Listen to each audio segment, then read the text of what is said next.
Hello, it's me, Jess. Welcome to my channel. I'm here with another channeled message. This is a specific message. It might resonate with you, it might not. Okay, so this is a very interesting message to be sure. And I'm hearing this message is coming through for feminine, but it's also coming through to help you understand a feminine. And I do feel like there's some level of wordplay going on with that because I think for a lot of you, you are a feminine. So this message is coming through to help you understand yourself, but also to help you understand this other feminine. Because it is like if you understand her, you can better understand yourself and your path forward is what I'm hearing. And that's your path forward, not just in this particular lifetime, but in all others as well. It's like your guides are using this as a clarifying experience to show you where they want you to kind of point your boat. And that's kind of what we're going to be talking about here in this particular reading. Now, if you're a masculine energy, because there will be some of those that are drawn in here as well, I feel like you're confronted somehow by these two feminine energies, and they're very opposite feminine energies. And if that's not something that you know or that you can see in a very real way, I feel like you're not quite far along enough yet to receive this message in order for it to be helpful for you. But all you need to know at this current time is that these are very different feminine energies, and you're not in the middle of these two feminines. You are very strongly aligned here with one of these feminine energies. And you could have been strongly aligned here with another one of them in your past, and then you could have cheated or you could have left or something here. But you are at this current time very strongly aligned with one of these feminines. And that's like in all ways. I feel like that is in location. I feel like you could live with one of these feminines, probably are in a relationship, or you could be married to one of these.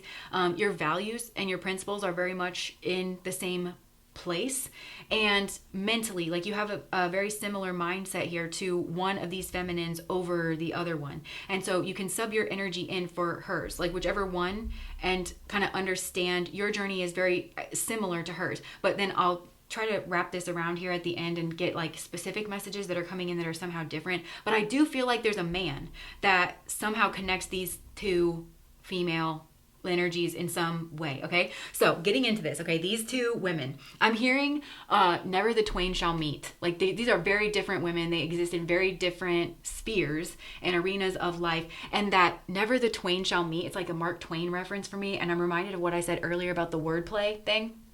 So I think there's something here like these people read like very different things. They interact with different like art and culture in a different way, and they engage. There's something here about wordplay, and I think that one of or like a cleverness with words. So one of these women is very Martian, and that comes through in the wordplay because it's a slickness. It is a deftness, but it's more along. It's for competition and it's for strategy.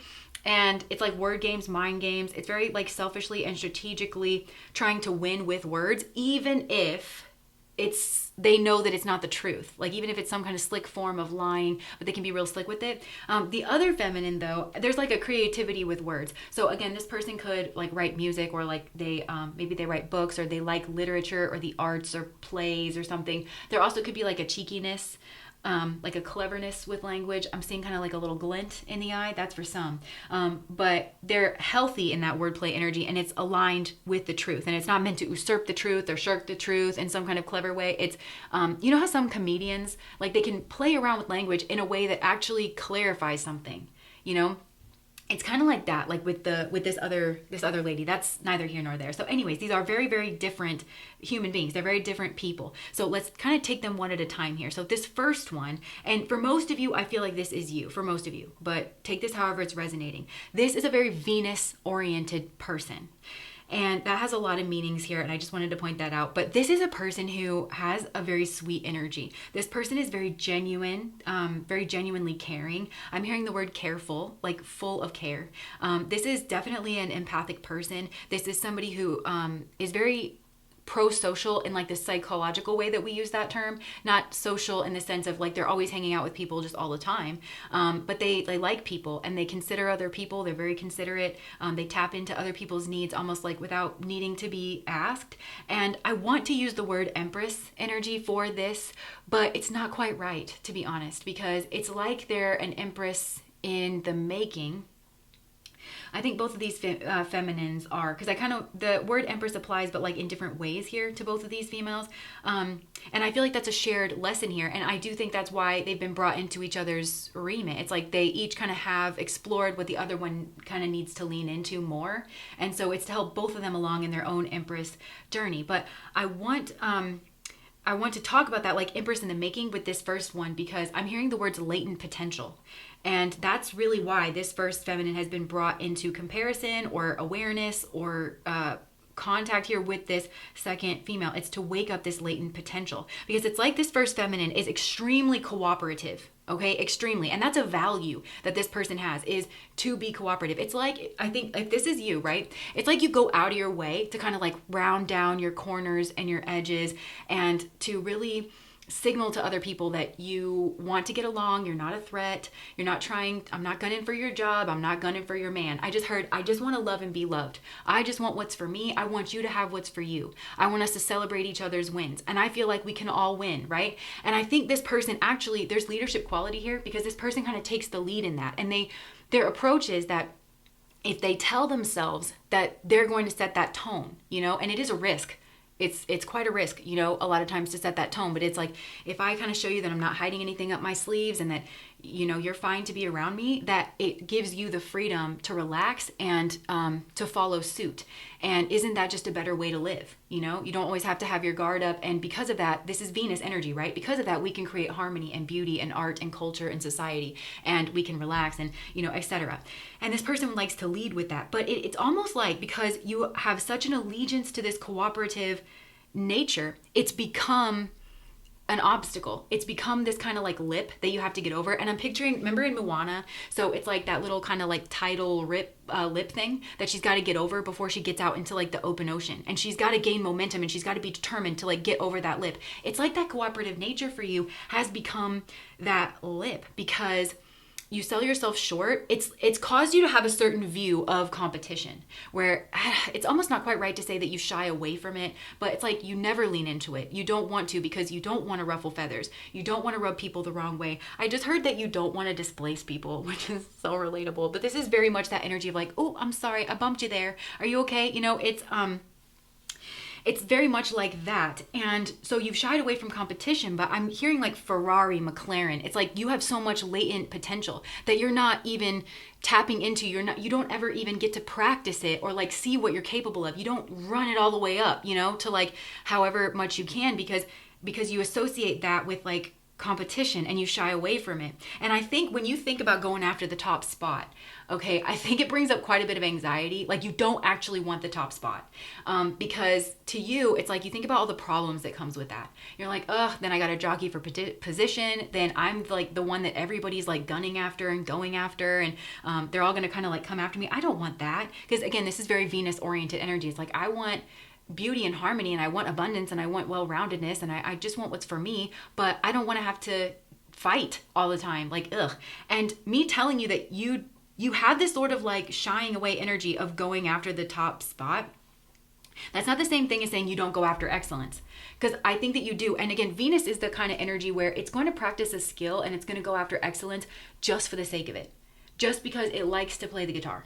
It could be a professional guitar player or not, it just likes to play the guitar, and it just finds it a worthwhile thing to have a skill and to indulge in hobbies that you like, and to go after those kinds of things and to spend time around people that also like to play the guitar, even if you all sound like shit. It's that kind of an energy, but it's not like you don't want to go after excellence. But I think for you, your comfort zone is like 2 through 7 is what I'm getting. Like you're very happy to post up in top spots, and you're like, that's good enough, and so your guides don't want you to do that anymore. They want you to go after the top spot, and you have to if you're going to fulfill your potential. And so that's why you've been brought into this remit of this second female. It's supposed to ruffle your feathers. And I don't know in what way it's doing that, because for some of you, I do think you find this second female offensive in some way, where you're like, you get the top spot, you have no values. You just want the top spot just to have it. You shouldn't have it. And it's like somebody should challenge you for that. And your guides are sitting in the background like, yeah, somebody should really challenge for that. I wonder who could do it. What a mystery. And it's like, it's supposed to kick you up into gear, and it's supposed to make you realize that there's this service oriented approach to leadership.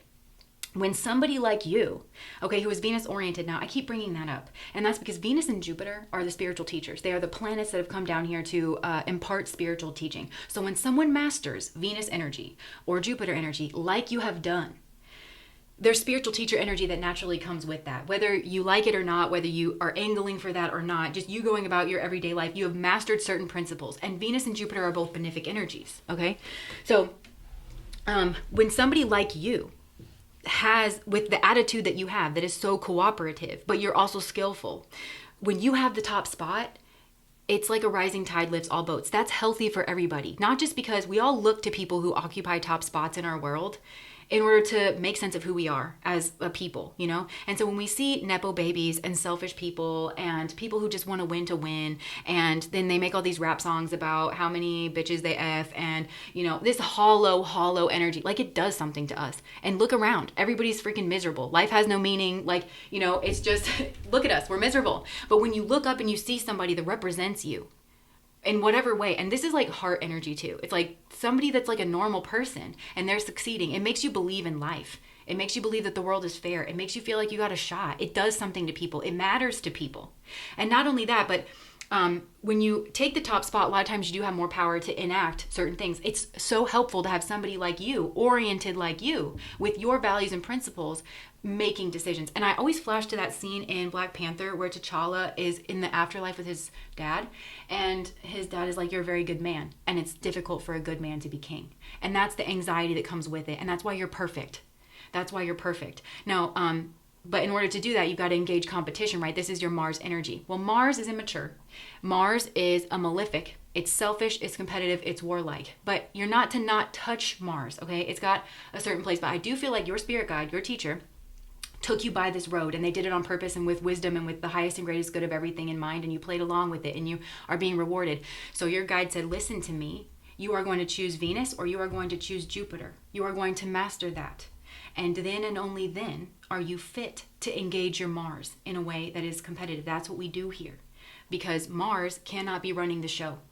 It's stupid and it's demonic. Okay? So your Venus is healthy and it's going to teach your Mars. You know how to apply your Mars. You got to trust yourself. Okay? And I'm hearing Ricky Bobby like, I want to go fast. Like, you know, this is like McLaren, Ferrari. Like, just kick it in gear. You are a Ferrari.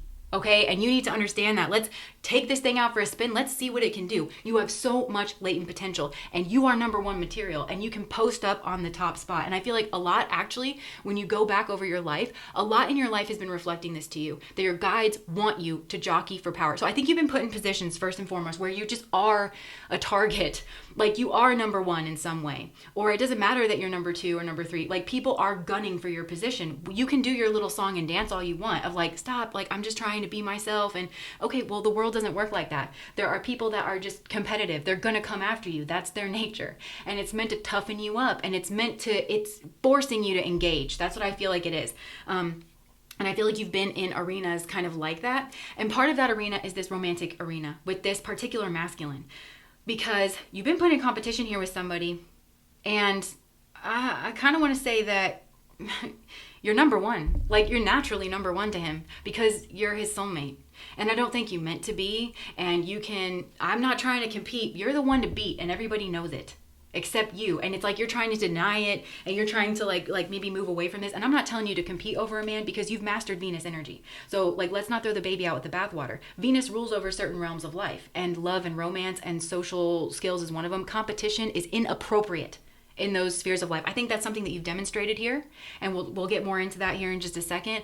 But yeah, you're a target for somebody here, for maybe multiple people here, because they can see how much you mean to this masculine. You're not getting that because you speak Venus and he speaks Mars, and he's supposed to be learning from you. But again, we'll get into that here in just a second. So that's one thing where, and I just heard what God has put together, let no man put asunder. And the thing is, like, this is how he made you, is what I'm hearing. Like, you're soulmates, and you're supposed to be together, and a man is supposed to protect and provide. And so it's like this man can't take his eyes off of you, regardless of what hell he's put you through, or how his stupid Mars is like, you know, acting out in some kind of crazy way, but he's supposed to. And if this man is away from you, and if he has chosen someone else over you, both him and his partner here better pray to God that you haven't so much as stubbed your toe in his absence, because he's held accountable for it in some way, because God has done this. God has put you on this man's heart. So let no man put asunder. The enemy that these people are creating, it's not you, it's God. And so I think, again, you're such a sweet person that you've somehow been buffering this. You're like, well, I don't want to cause any waves. And like, yeah, they shouldn't have done it, but let's all forgive and forget. Step out of the way. And as soon as you do, God's going to be the one that brings it in. That brings like some kind of hammer in. And that's what they need. That's the language that these people speak. And I just heard, stand by and watch, because God will speak this language too. And I think you need to understand that the nice way doesn't work with these people, I think, for some. Now, the other thing is, I think you've been put in situations. I'm like flashing back to when I was a kid. My dad had this shirt, and it was like this red shirt, and it had these like bold writing on it, and it said, second place is the first loser. And I always used to look at this shirt and just contemplate about it. Like, it didn't make sense to me. It rubbed me the wrong way. And I would just think for long periods of time, I'd be like, second place is the first loser. Because I was in like sports and things as a kid. And I was always taught that's like, well, we do this because there's so many benefits. Like, I'm supposed to be learning how to get along with other kids. And I got to bring the snack every Wednesday, or like when it's my turn on the sheet. And I better be paying attention to that, and also I'm learning a skill, and, and second place is good. Like, that's, you did really well and everything. And so I would just look at this shirt that said like second place is the first loser. And I think finally I said something like, I don't understand your shirt. And my dad was like, no, second place is the first loser. And I feel like you've been put in situations like that where that actually is true. For some of you, that's why you incarnated in like this hyper-capitalist time where it is very competitive, and like all the wealth is being like extracted up to the top. Because in our world, truly, this like trickles down to like every aspect of our society. I know a lot of you know this, like a lot of you have lived this, where like the difference between having the top spot and having like this, even the second spot, is huge. It's like being a manager at like a restaurant versus even like the assistant manager can be huge in terms of pay, and in terms of like livability and sustainability, but also in terms of like just being able to affect change around you and like to set the tone around you, So I think for some of you, that's why you chose to incarnate in this time where everything is so like hyper hierarchical and competitive. It's because that a lot of times you're put in that kind of position where it's like second place is the first loser. And I feel like that is actually a shared lesson that you have over here with this other female, but also potentially this masculine energy,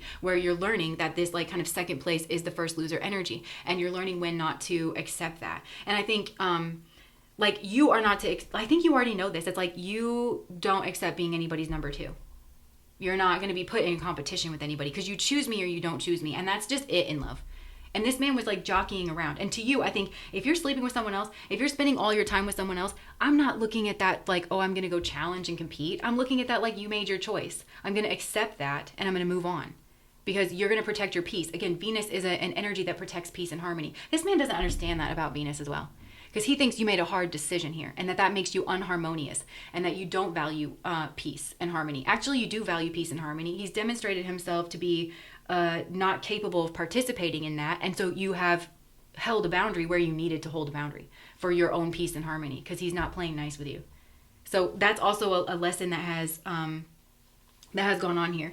So you're really basically you've been ruffled here because you're supposed to kick this up in your own areas, in your own arena, in the things that you value for. It's like, what do you want in life? Go compete for it. Go after it. Build something yourself. For some of you, it's like, go. Like that's the lesson for this. Because truly, you haven't even begun to scratch the surface with your own potential and your own capabilities. And you won't unless you do kind of kick it up into gear. Okay, so I feel like you get where I'm going here with that. So with that being said, let's jump over here to this second female. And for a lot of you, this is where I feel like this masculine energy is here at this current time. But if this masculine is over here with this first female, I feel like you could have had an experience here with this second kind of female that I'm about to describe. And she couldn't understand why she couldn't pull him, because she feels like her body is better, or that she's sexier or something. And the reason is because this man is with his Venus. I'm your fire, your desire. And his Venus is what you want.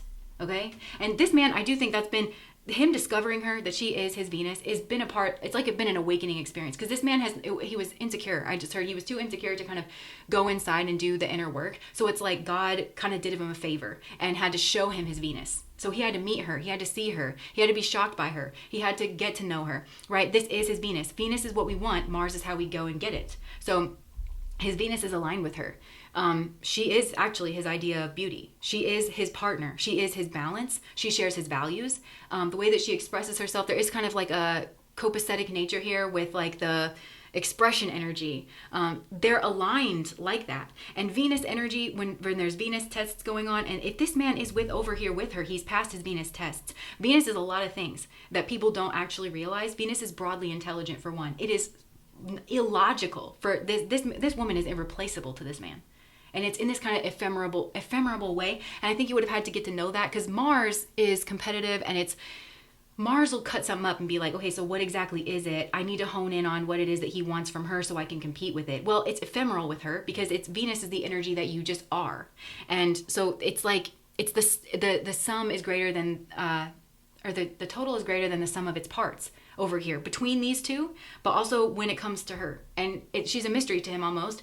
And she leads him naturally on this path of self-discovery, because she is his Venus. And it's like he needed this. He needed this in the external world in order for him to connect it to his inner world. Who am I? What do I value? What do I love in the world? Where do I feel peaceful? But Venus is intelligent, and it's just intelligent for him to be over here. Frankly, like Mars, you can kind of go get that anywhere, but it's not worth losing your Venus over. There is Venus rules over empathy. If this man has empathy, he's not going to harm his Venus or anyone else. Right? And Venus is also, it's broadly intelligent. It's harmonious. So again, if he wants to have a harmonious, like kind of stable lifestyle just for himself and for everybody, like it's just, that's how he's going to naturally make his decision over here. And I feel like you needed this. If you're this person and you're like, well, why couldn't I turn his head, or why wouldn't he cheat with me, or why, even if you did manage to cheat with this man or steal this man, it didn't work, did it? Because this man's still looking at her. And he will for all his days, because that is his Venus. So you still didn't win here. And I don't think you could bait this feminine energy into some kind of competition either, because that's just not how she's oriented. She's not going to fight over a man. If she has to fight over a man, that is not her man. She would much rather just accept that and try to go where she's wanted and where she's valued and where she is Venus.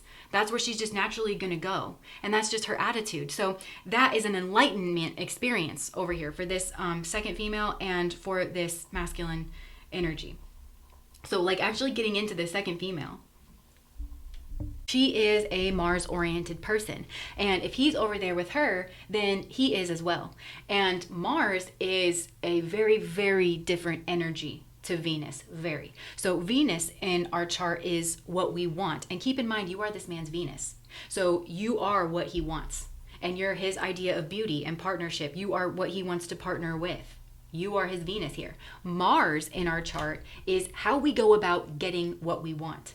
And that is where these two people align. So he plans on using her to get what he wants, which is you, or to get what he wants out of you or through you or around you. You got to take this however it resonates. But he's planning on using her. And she's Mars oriented here as well. And these two are in cahoots. And there's different levels of like cahoots that these people are in, because not for all of these people is there like an actual half-baked plan and concoction here. But for some of them, there's some kind of like scheming around, and like Mars is strategy. Okay. So it's like, this is going to be some kind of technical strategy, and it's going to be a third party situation. And that's why I'm saying it's half baked, because it is tactical. Mars is tactical, but this is stupid. This is actually dumb. And it should have been a red flag for him that this female wasn't like, you should have a conversation with her, which is sane advice. It's healthy, and it's also Venus oriented. But I think it's because he is Mars oriented himself. And so his approach is strategic. And he was thinking he was going to use her. And for some, he knew that this female wanted him in some way. And he knew that he couldn't just go up to her and say, help me get my girl back. Right? I think he could have said that actually, I want to get her back. But he framed you. He projected his Mars energy out onto you. He framed you as playing some kind of game with him. And he's like, I want to get her back. And so this person is like, okay, that sounds good to me. And the reason why it sounded good to her is because she is also Mars oriented. She is selfish, she is competitive, and she wants something here. And he kind of knows it. So he's playing with fire here as well for some of these people. Now for others, it's like he could have gone to her as an advisor. And the reason, like, okay, so what should I do to get her back? You know, like for some, that was actually it. This poor stupid man. And the reason he did that is because he thinks you're the same. This is a karmic lesson. He thinks you're the same because you're both women. And this is what you need to see here, because you've been placed in competition, and you couldn't be farther from You couldn't be more different, okay? So yeah, you both look like you're the same in the sense that you're both women. You are Venus oriented and she is Mars oriented. Those are very different energies. If this man legitimately does want you back, he needs to be seeking advice from a Venus oriented person, male or female. Somebody who's cooperative, someone who's sane, someone who's balanced, somebody who has like a healthy relationship. How should I go about doing this? Not a Mars oriented person. Mars doesn't rule over love, and it rules over war and competition and selfishness. So he's asked the wrong person here, and that's a karmic lesson. So they're in some level of cahoots. Now, for some, again, it's not scheming, but at the very least, they're in energetic cahoots. And I want to talk about this, okay? Because what I mean by that is they're Mars oriented. So they're both competitive and they want competition. They do want some kind of fight and they want to triumph over the competition and they want dominance. And where you are concerned, that is a different result here for both of these people, but I think it kind of looks the same, okay? Because both of them, but especially her, wants you crying. She wants to laugh while you cry. Because these two people misunderstand Venus energy. They think it's weak. And they want to see you knocked off your perch. They want to see you undignified. They want to see you in pain. They want to see you unintelligent, like that you've been outplayed. But the problem is that you're Venus and you were never playing a game. Now, let me tell you this, like this is where this man misunderstands you, because he's projected out his own Martian nature onto you, where you're Venus. Because what he doesn't understand about you is that you're Venus and you're very relationship oriented. So there is your man and there are your friends, and that's it for you. There is no mixing that. And where you have a man where you're like, this is my boyfriend, there is no such thing as competition, because you don't want that. You just will not allow it. But the thing he doesn't understand about your nature, your beautiful, harmonious, loving nature, and I think the thing that you don't understand about yourself, and I think you've had to learn some hard lessons when it comes to this, and this is about to be one of them, and I'm so sorry because there's some gore coming, but I think you already know.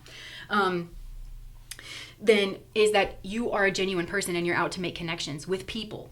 And men are people and women are people. And so where people are around you, you are going to be kind to them and you are going to make connections to them. You are going to be a support system to them. You're going to be getting to know about their families. You're going to, all of that, because that's what's important to you, because you believe very much in building the fabric of this kind of like sociability. And this man has noticed that there's competition around you.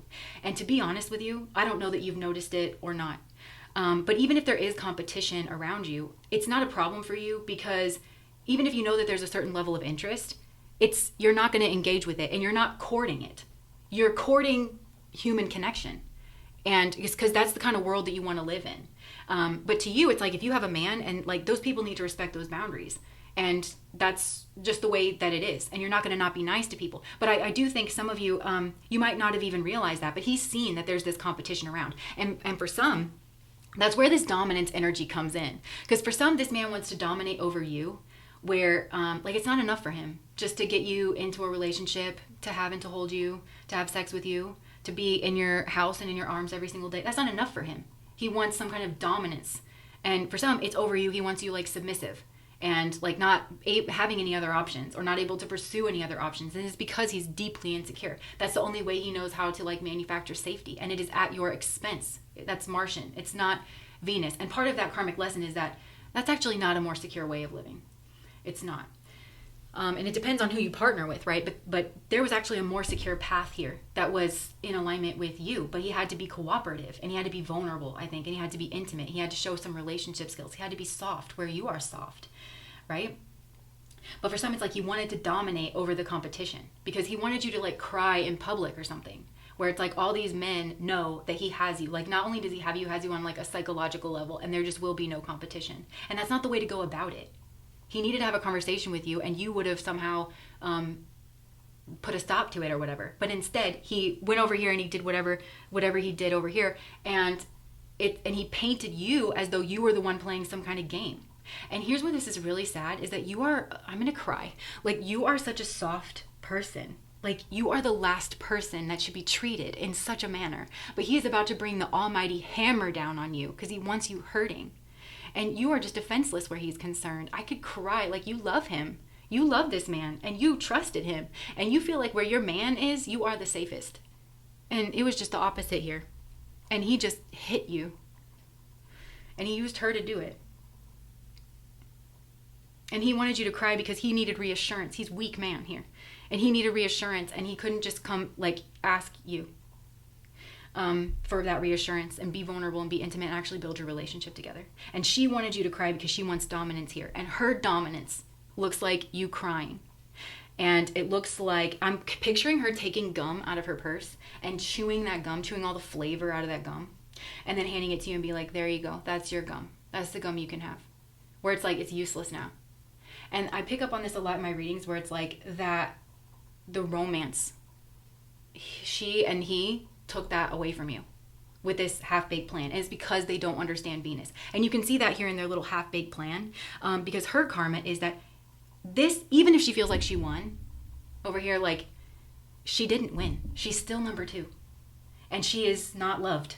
Okay, this was a strategy, and it might be strategic, and it might be schmegdual here, and she doesn't understand that because she thinks that, and for some, okay, this is about dominance for her as well, and I do think like these two have slept together, and this man thinks that she wants him for a different reason than she does. He thinks that she wants to sleep with him, and she does, but it's about dominance. And for some of these people, she can see that he doesn't understand the difference between the two of you as a woman. She sees that he thinks that a woman is a woman and that he's underestimating her. She knows you're a different kind of woman and that you will not want to be with him, sleep with him, once he's messed with her. If she makes that known, she knows that. So while she's sleeping with him, she's getting off on the fact that she's dominating him and that she's taking away his dream and that she's taking away his Venus and that he's cooperating with that energy, thinking that he's being selfish and that he's being strategic. So these are enemies, like for sure. But for others of you, it's like she wants him for some kind of status, for some kind of elevation. That's what she wants. And she's giving the impression that that's not why she wants this man. For some, he has money and she's acting like she doesn't know, or that it's not important to her. No, she knows. And she's got a plan here. But for others, it's just, again, it's this dominance thing. She wants to be the top of the female hierarchy. And she couldn't ever take a swipe at this female if he had not involved with her. She's like no comparison.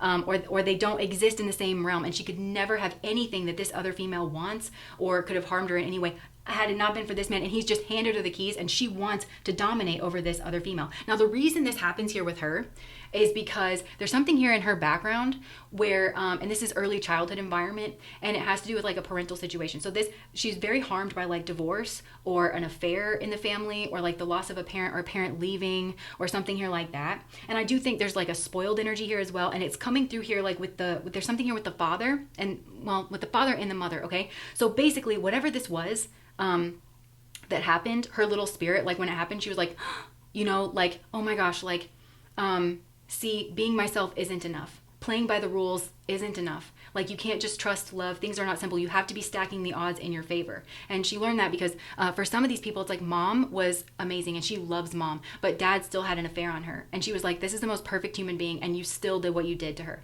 Or for some, there's like a traditional background, and it's like, yeah, we believe in God and we believe in virtues and values and stuff, but my dad still stepped out on that. So it's not enough. You've got to be stacking the odds here in your favor.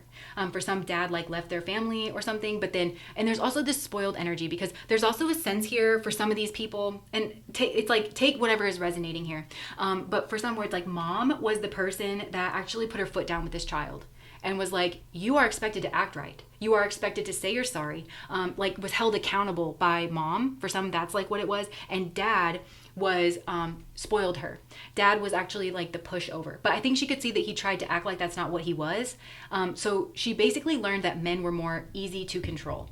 And I do feel like there's something in her nature here where she's either bi or gay, one of the two, but she finds men easier to control. And she goes after that, and it's warped her sexual energy here. So I feel like the love energy is actually somehow with the mom, or if it's with the dad, it's like she doesn't respect him. She just thinks that she can kind of control him, but it's warped that energy. And it is like, it's scorpionic. It's warped the schmegdual energy, because Scorpio rules over sex. It rules over trauma. For some, there's some kind of trauma here. It rules over secrets. It rules over power dynamics, money after marriage, right? And that energy is all like combined here. And I do feel like there's a targeting here of the female. So he thinks, oh, she wants him because she wants to sleep with him, and she does want to sleep with him, but it's about you, causing you pain. She wants to sleep with him because it's about causing you pain. And if she's going to hold on to him, she needs to keep this man distracted. So it's like she knows she's number 2 here. Even if she wants to act like, oh, well, he's over here with me, you're still number 2. That is the karmic lesson. And I go back to like your shared karmic lesson here. Second place is the first loser. Because in love, first of all, I'm hearing in love, this is like a Venus lesson, because I'm hearing energy cannot be created or destroyed. It's like that love energy cannot be, that like romantic love between soulmates, that cannot be created or destroyed. It's there or it's not. And that's because soulmate energy to me, somebody asked me the other day, when I'm saying soulmate versus karmic, what do I mean? And I love that question. And I've thought about it since, and I think I can describe it in like a crisper form here. And because to me, soulmate energy naturally has God in it, because it's like when we're becoming more of our authentic self, and when we are living up to our own values, the things that we find important, the principles that we find important and that we want to exhibit but also see in the world, when we go towards the things that we love and that we that interest us very naturally, all of those things, when we are in alignment with that energy, you are on your path in my way, in my understanding. Like you're on your path, and in my view, it's like to God, to liberation, to your own healing and growth. That is the direction that you're supposed to be headed in. And that energy, I think, naturally strengthens soulmate connections that are already in your life, but also it draws in other soulmate connections that are also in alignment with that. And I do feel like that is a certain gift. So I think those... And I'm hearing the quote that says, if you want to go fast, go alone. If you want to go far, go together. And I feel like it's kind of this gift of God. Like, okay, the two of you can actually go farther together. There you go. Like, go farther. It's assistance, like, because you're on that right path. A karmic relationship, which these two definitely have, it's a relationship that it's always to me associated with some kind of functioning dysfunction energy. It's like, well, this is how I go about getting my needs met, but it's codependent, or it's undesirable in this way, or I'm hurting myself in this way, or I'm not living up to the person that I want to be in this way. But I am scared to let go of it, or I don't know who I would be without it. So I just kind of keep perpetuating that. But it's like once you fall away from that, those like coping habits, once you step into who you really are, those relationships just naturally fall away from you. They're there in your life for your highest good. While they're meant to teach you a lesson, they're meant to like bring up this friction energy that you have to kind of contend with, so that you're confronted with the wrongness of whatever it is that you need to learn and master and let go of. But once you do, that naturally falls away, and they go on their path and you go on yours, and that is for the highest vibrational good of all. And that's when you actually pair in with people who can go the distance with you, and where you feel that Venus energy, that mutually beneficial energy, and it's that kind of like happy way. And that's where I feel like she needs to understand that she's not the soulmate here, and she can't manufacture that. Because I think she feels like, well, I've used all my Martian energy. I successfully driven off the competition, and I did that on purpose, and I set out to do that from the beginning. And, you know, I won, and I'm sleeping with this person. But he's looking at you. He's looking at you, and he will look at you for all of his days, because you are his Venus, and God has put it on this man's heart. And again, every day he's not with you, he's fallen short of that. And I don't care what this person looks like or doesn't look like, but that is the lesson. And there is no competition in the realms of Venus. It is or it isn't. And that's what you knew. And so that's why when you saw this man with this other woman, you said, ouch. That hurt me. It was supposed to hurt me, but that's clearly who he's choosing. And there's nothing I can do about that. And it's not like I can make him choose me. I mean, you have this innate knowledge of Venus, you know, that's who he wants. So I'm just going to accept that. And I'm going to move on, and I'm going to learn. I'm going to find what is for me. These two people didn't understand that. And it wasn't the kind of like response or reaction that these people want. And for some, this person is even like trying to mimic your energy. And again, it's a mimic doesn't work.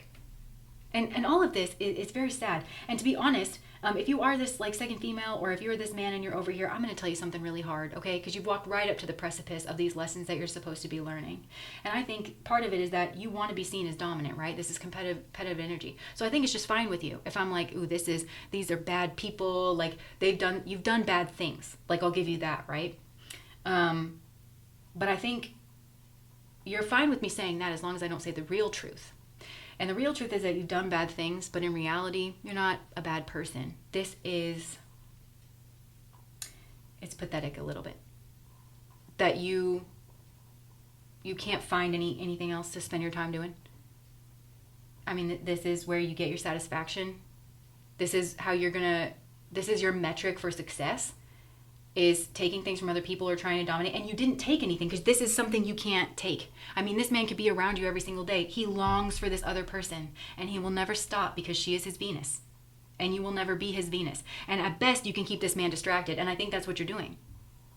and you're keeping him distracted with his dick and some kind of sexual energy, and that'll be with you as long as it can be. But then I think you're totally fine with passing this man off to other people, in order, just so long as he's distracted and he stays around, and you can have whatever status that you're trying to have, or power dynamic, or whatever elevation you're trying to gain through this man, and dominance over this other woman.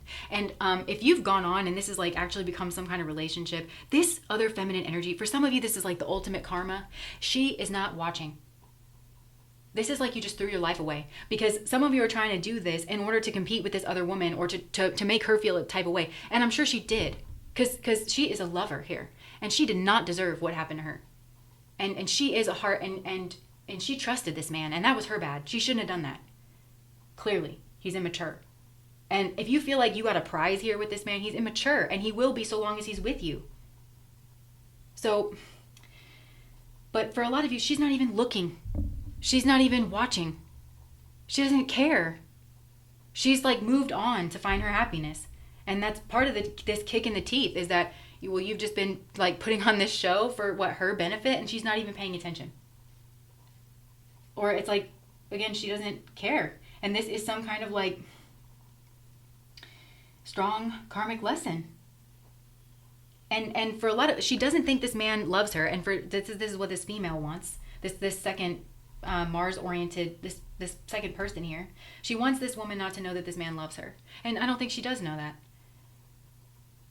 And that's where they are not aligned, because he wants this female to know that he loves her. It's just that he's karmic. So this is competition. So you're supposed to be learning here, if you're the second female, that this isn't where satisfaction lies, and it's not winning. This isn't your definition of winning. So, and you stand to learn this from this other like Venus person. You're supposed to be more well-rounded. It's like literally get a hobby.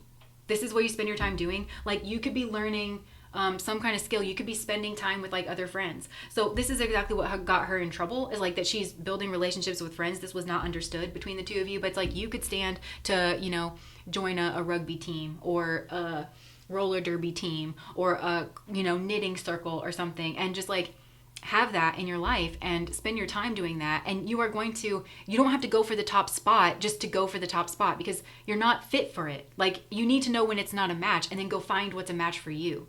That's the lesson here. That's the lesson here. And there's a programming as well that I feel like needs to be overcome. And it's like a programming by society in some way, or a programming by trauma. Because I mentioned like her trauma here, this second female, she's got to overcome that.